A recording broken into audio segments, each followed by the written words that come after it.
नमस्कार, ये लाइव है अनीता चौधरी का।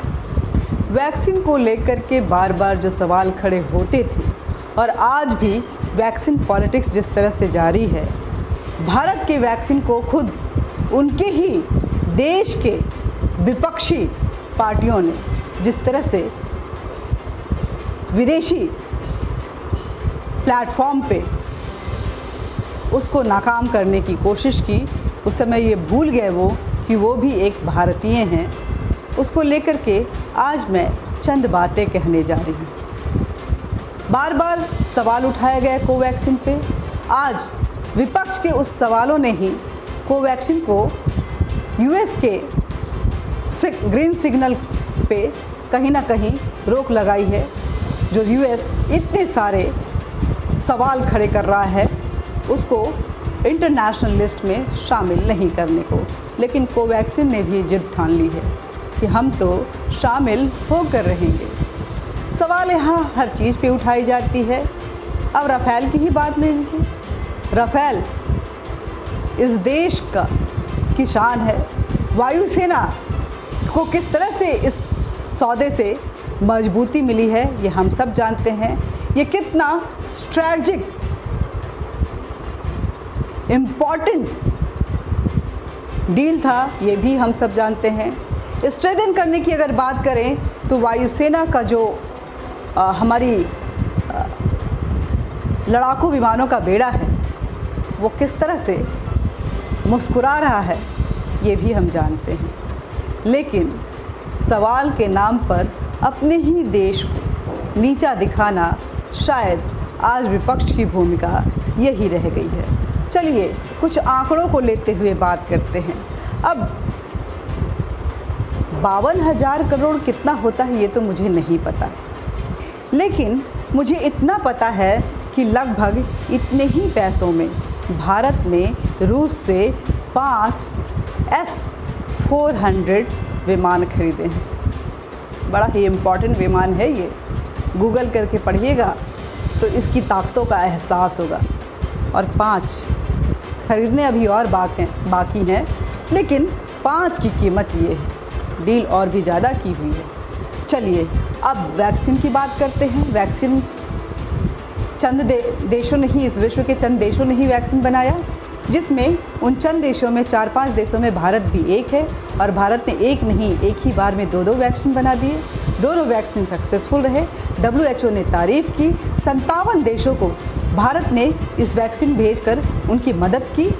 और जो टॉप 5, जो अपने आप को पावर 5 कंट्रीज़ बोलते हैं, P5 कंट्रीज़, उनमें से जर्मनी की बात करते हैं। मोटे तौर पर ये समझ लीजिए कि जर्मनी को इतनी ही रकम का वैक्सीन बनाने में नुकसान हुआ है, क्योंकि उनकी बनाई वैक्सीन फेल हो चुकी है, वो कामयाब नहीं रही। 47% एफिकेसी वाली वैक्सीन को अप्रूवल ही नहीं मिलता, ये हम सब जानते हैं। इसलिए जर्मनी की वैक्सीन टाइम फेस हो गई। अब आगे बढ़ते हैं।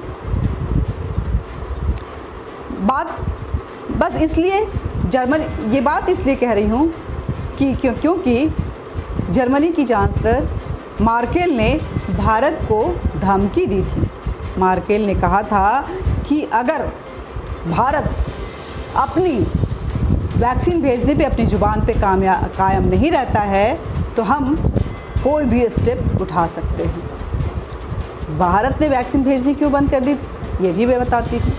जब दूसरी लहर कोरोना की आई तो विपक्ष ने इतने हंगामे किए, जो UN की पॉलिसी के तहत और कुछ लाइबिलिटीज़ को लेकर के भारत अलग अलग देशों में वैक्सीन भेज रहा था, जिससे कुछ रेवेन्यूज़ भी आ रहे थे। उनमें से जर्मनी भी एक था। लेकिन राजनीति इतनी तेज़ हो गई कि भारत को वैक्सीन भेजने पे रोक लगानी पड़ी, जिसको लेकर के WHO ने भी कहा कि भारत को ये बैन हटा लेना चाहिए, क्योंकि इससे विश्व के 57 देश प्रभावित हो रहे हैं। और जब भारत ने वैक्सीन बंद कर दी तो वो मार्केल, जो अब तक अपने आप को पावर 5 बोल रही थी, कितनी बर्बादी हुई है जर्मनी में इस कोरोना के समय में, कोविड इन्फेक्शन को लेकर के हम सभी जानते हैं। जब भारत ने मनाही कर दी तो वो धमकी दे डाली। उनकी खुद की वैक्सीन फेल हो चुकी है, विश्व पटल ने उसको सहमति नहीं दी है, अनुमति नहीं दी है, WHO उसके लिए अग्री नहीं है, लेकिन दूसरे की वैक्सीन पे पावर 5 कंट्रीज़ में से जर्मनी धमकी देता है भारत को। यहाँ यह और बता दें कि इस वैक्सीन को बनाने के लिए जर्मनी के सरकारी खजाने से मोटी रकम दी गई थी। जो वैक्सीन फेल हो चुकी है उसके लिए जर्मनी की सरकार ने बहुत बड़ी रकम दी थी, लेकिन जब वैक्सीन फेल हुई तो उन्होंने अपने वैज्ञानिकों पे सवाल नहीं खड़े किए, ना ही वहाँ की जनता ने अपनी सरकार पे सवाल खड़े किए, क्योंकि ये तो एक शोध था और पैसा देश हित में खर्चा किया गया था। शोध कामयाब भी होते हैं और फेल भी हो जाते हैं, लेकिन इसका मतलब ये नहीं कि हम अपने देश को विश्व पटल पे नीचा दिखाएं। खैर, ये भी जाने दीजिए।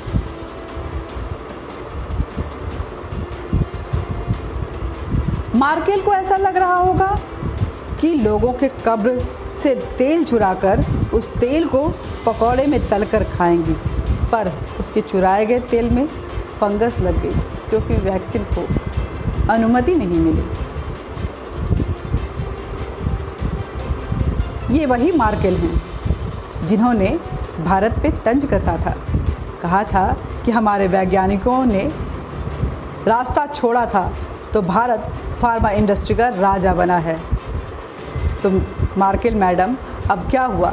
आपकी वैक्सीन तो फेल कर गई, अब आप क्या करेंगी?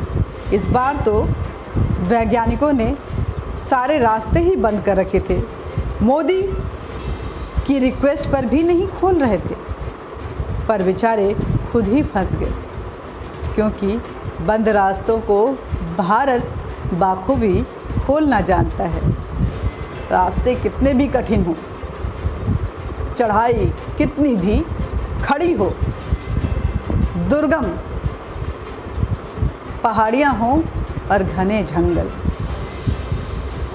तूफान तेज हो, लेकिन भारत इन सब से निकलना जानता है। और फिलहाल भारत की सरकार तो इतनी मजबूत है कि वो जानती है कि अपने देश की संपदा को किस तरह से इस्तेमाल करके देश की जनता को सुरक्षित भी रखें, उनको फ़ायदा भी पहुँचे और भारत अपने नाम का परचम भी लहराए। खैर, जाने दीजिए। पाकिस्तान की बात कीजिए। पाक बोलता है कि पाकिस्तान ने अपने होममेड वैक्सीन तैयार कर लिए हैं, जिसका नाम रखा है पाक वैक। लेकिन क्या आपको पता है कि वैक्सीन चाइना की है और पैकेजिंग पाकिस्तान की? ये तो हमेशा से आप देखते होंगे। टेररिज्म में भी जो भारत के खिलाफ ये आतंकवाद का गंदा खेल पाकिस्तान की तरफ से चलता है, दरअसल वो माल चाइना का होता है और पैकेजिंग पाकिस्तान की। दोनों मिलकर भारत के खिलाफ इसकी सरहद पे गोलियां बरसाते हैं, इसको अस्थिर करने की कोशिश करते हैं। लेकिन ये भारत है, ये हर तूफान को झेलना चाहता है। गोलियों की सीमा पार की इन गोलियों की दंदनाहट को किस तरह से गरजते हुए उनके खेमे में घुसकर कभी सर्जिकल स्ट्राइक करता है तो कभी बालाकोट एयर स्ट्राइक और आतंकवाद के अड्डे को नेस्तो नाबूद कर देता है। ये आपने देखा। इस पर भी विपक्ष ने सबूत मांगे थे, लेकिन आप जानते ही हैं कि जब सबूत दिए गए तो इस भरपूर अंदाज में दिए गए कि विपक्ष मुंह की खा रहा था और कोर्ट में जाकर माफ़िया मांग रहा था। जनता ने उसे माफ़ नहीं किया, नील बटा सन्नाटा कर दिया। शायद देश की संप्रभुता, उसकी सुरक्षा, उसकी इज्जत मान मर्यादा के साथ अगर कोई खिलवाड़ करे तो जनता को ये पसंद नहीं है, यही कह सकते हैं।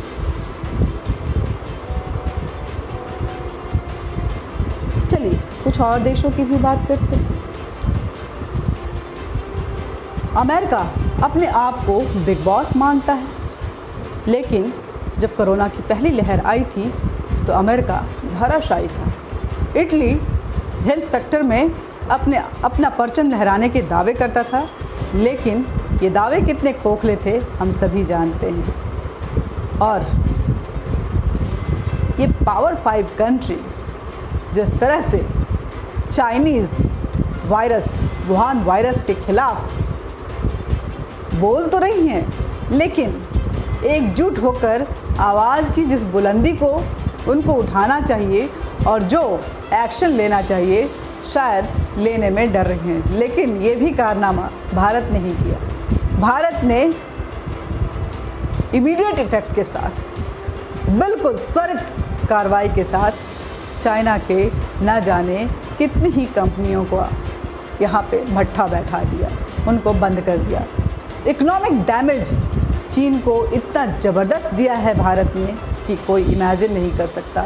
और चीन जो पावर 5 कंट्रीज़ में अपने आप को सबसे चालाक शातिर खिलाड़ी मानता है, आज मुंह की खा रहा है। लेकिन अगर भारत की बात करें तो भारत के परचम चौतरफा पूरे विश्व में लहरा रहा है।